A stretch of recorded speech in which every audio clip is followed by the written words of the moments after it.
Hello, once again, I'm B.R. Schultz. Thank you for joining me. Next week will be week number 3.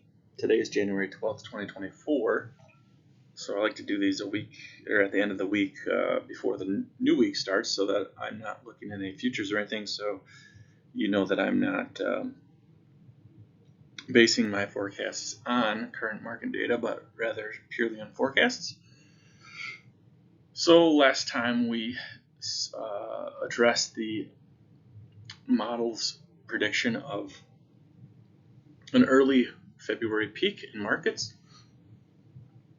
and a crash in late March, and I've added a few models this round, so hopefully I can continue to support my thesis for an early February macro peak and then a crash bottom grand finale in late March. Thank you for joining me.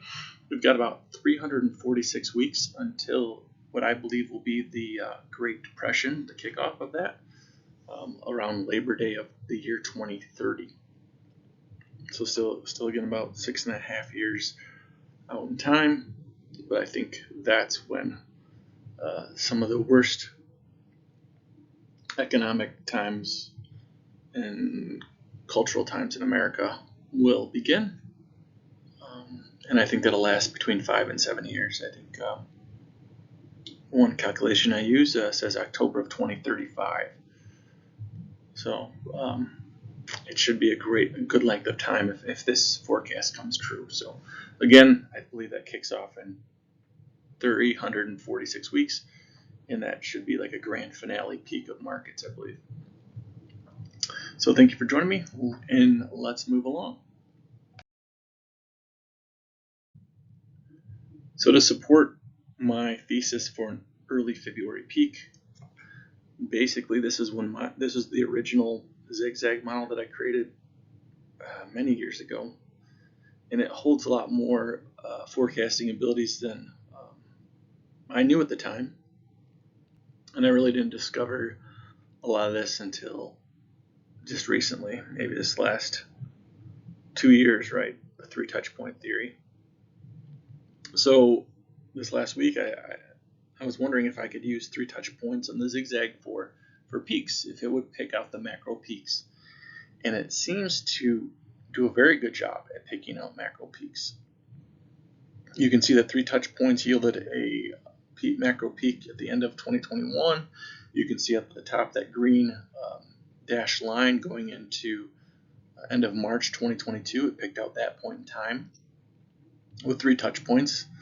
You can take a snippet if you want of your screen and zoom in and see if it touches 3 pinpoint peaks on the zigzag graph going into that black horizontal line. You can also see it for middle of August 2022. You can see it 3 touch points for that on that green dashed line as well. So I thought this was pretty interesting discovery, right? So I've saved this model by itself. Don't want to change anything. So anyways, you can see the 3 touch points for the end of July 2023. And you can see how that jagged movement back in April and May of 2023 created the 3rd touch point that would eventually lead to markets peaking at the end of July 2023. So I thought that was pretty interesting. And then you can see 3 touch points on the green dashed line and the orange dashed line going out to roughly February 5th.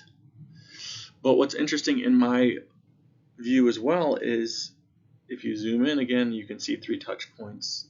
What I've highlighted with a blue 1, 2, 3 going into the end of March. So this would kind of be like a 5-wave move down into the end of March, right? Because essentially we peaked at the end of December in the model, and then it popped and then dropped. So that would be wave 1 down and then 2 up in terms of bottoms.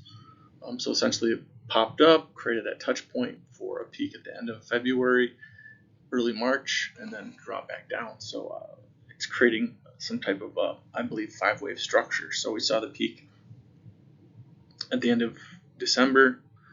Markets dropped into roughly early mid-January, and then it pops back up into early February, and that's the final peak. And then I'll show you later in this presentation where I believe it's going to bottom in between those 2 points, and then it pops back up into, let's say, the first day or two of March for super strength, because when you get these 3 touch points on the zigzag, it really creates an strong upward draft. And so that would be your wave 4 up, and then wave 5 down would be into late March. So this graph, I think, tells a lot, and I'll show you the bottom version of this later on in the presentation as well. But I thought this was pretty cool, pretty interesting. But again, it needs 3 touch points in order to be effective, and I think it's called out most of the macro peaks just using those 3 touch points. Quite remarkable, right? So I hope this is really a great value add to the forecast for the S&P 500.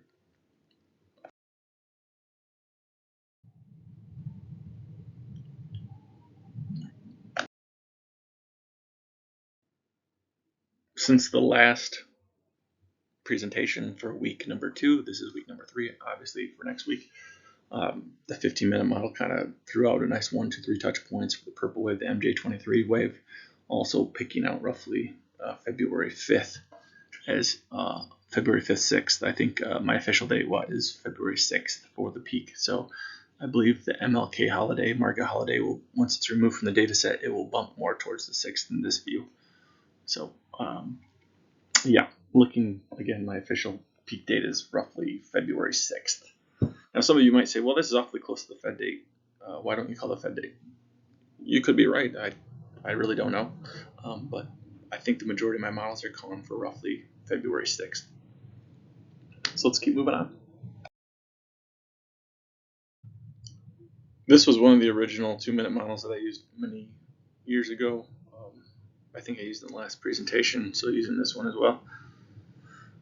So you can see like the 1, 2, 3, 4 going out to, again, once you remove a day for Martin Luther King holiday, it will bump out to roughly February 6th.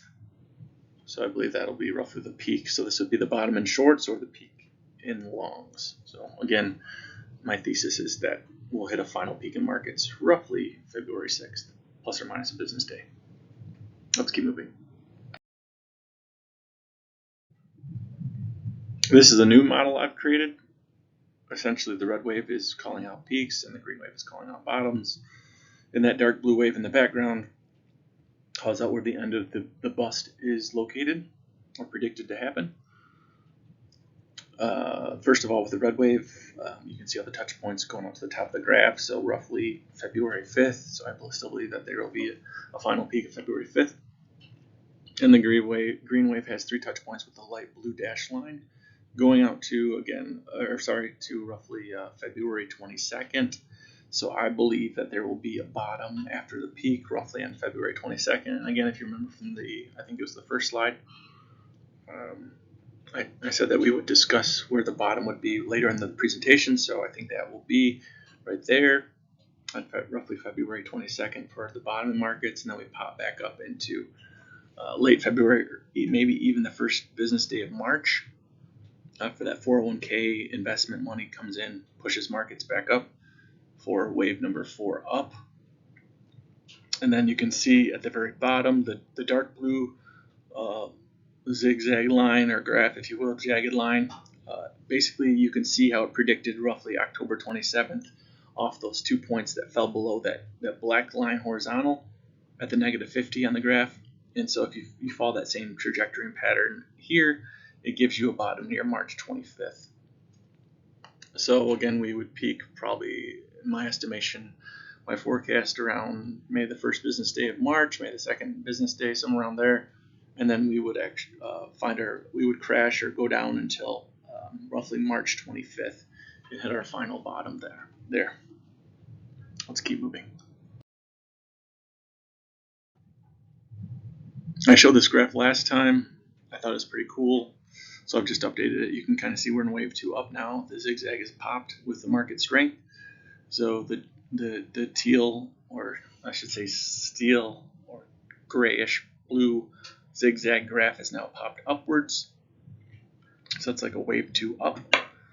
And then you can see the bottoms off the 1, 2 touch points. Similar actually to the last graph. If you go back to the last graph in the presentation, uses the same principle, right? You're just using 2 touch points to out into the future, predict where the markets will bottom. So again, that is predicting that the major bottom in markets should occur around that March 25th point time frame. And I think that's after the Fed date. It might be on the Fed date. I really don't know when the Fed meets. Should be the Fed, I think, meets in mid-late March. So like I said in the last presentation, the Fed could pop markets up one last time, and then they could crash one last time into late March to hit their final bottom for the end of Q1 sell-off. Last presentation, if you remember, we've seen the pattern of crashes. That it seems that the Federal Reserve crashes markets every 2 years in the first quarter. So I believe that we're seeing that pattern unfold once again. In Q1 of 2018, I believe the Federal Reserve crashed the market. I believe in 2020, the Federal Reserve crashed the market from mid-Feb into late March. And then again, I believe the Fed crashed the market from early January 2022 into mid-March 2022. So I believe that the Federal Reserve is purposefully crashing markets in the first quarter of every even year. So let's keep moving. So again, that the final bottom in markets then would be projected to be around March 25th, 2024 for this 2-year crash bottom. This is a 30-minute model, and I've done a little tweaking on it. I've added the yellow. I'm still working on the yellow wave a little bit, but this essentially is able to call major bottoms in the markets on a 30-minute time frame for the MJ23 purple wave, and essentially it's calling out a major bottom around that March 25th.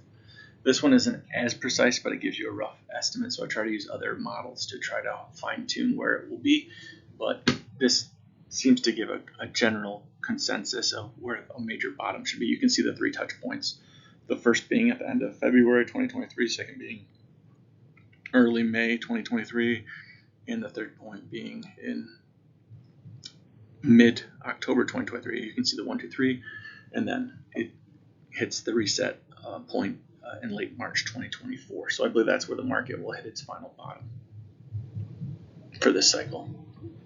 Let's keep moving.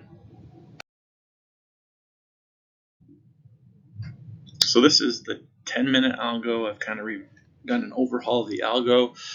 So this is the first time I believe I've shown this in a model. It has the 3 touch points.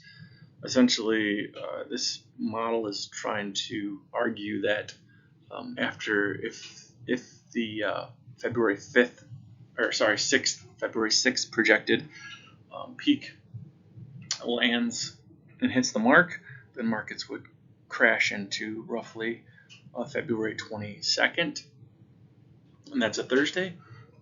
And then the Federal Reserve and money managers, yada, yada, yada, would pump markets back up into, I think, like the first business day of roughly March.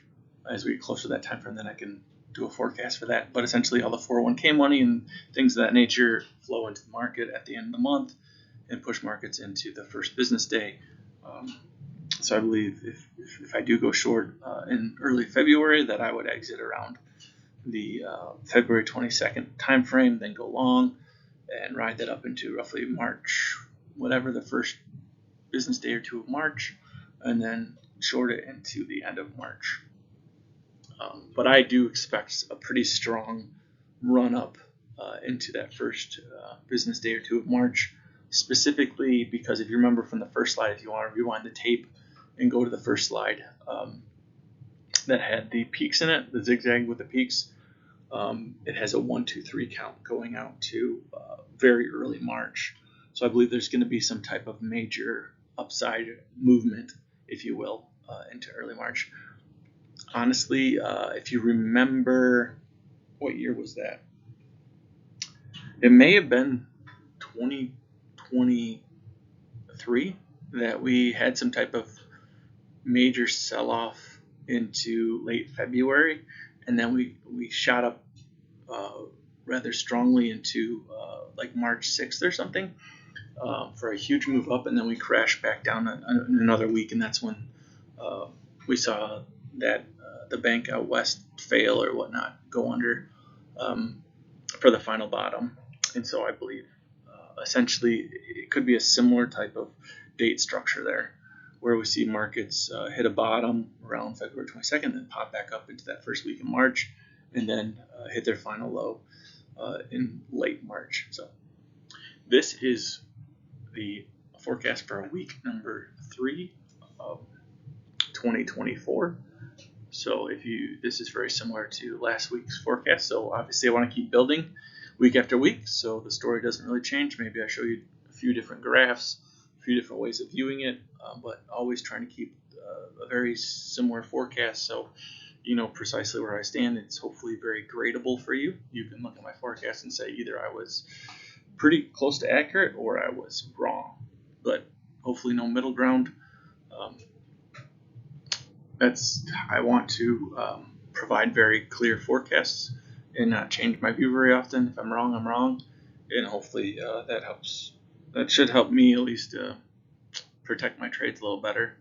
Again, I've been a pretty big failure in most of my other ventures with the penny stocks or with the Nasdaq. So after being beaten up and realizing that my best efforts were garbage and I looked like a complete idiot, I've given up on forecasting anything but the S&P 500, because the S&P 500, for some reason, the models seem to like the S&P 500 head and shoulders over the rest. So it seems to work at its best and at its finest forecasting the S&P 500. So that's what I'm going to dedicate the rest of my forecasting career to, is simply forecasting the S&P 500.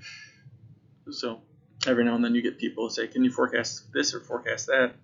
I've learned that it's a fool's errand for me to try to do that. Maybe other people can do it, but for some reason my models only like the S&P 500. Thank you for joining me today. Until next time, I'm B.R. Schultz. Have a good weekend. And I try to do these forecasts before the next week. So next week is week number 3, but if I do it before the week, hopefully the models will gain a little bit more respect and clout, because I'm not waiting for the data to show up. And then you may look at my graph and say, well, why does your data already have something out for like the 17th, 18th in your purple wave? Basically, I give the model 3 days fake data in the future to try to get the purple wave to fill in where it is today. Basically, there's averaging involved, so I need a couple more days of data to figure out where today's wave is actually at. So basically, I take today's data and I repeat it out in the future exactly as it is today for 3 days in the future. So that's why if you look at my graph, some days the graphs will actually be 2 or 3 days into the future. It's just artificial or synthetic data. It's not real. Again, so today is January 12th, 2024.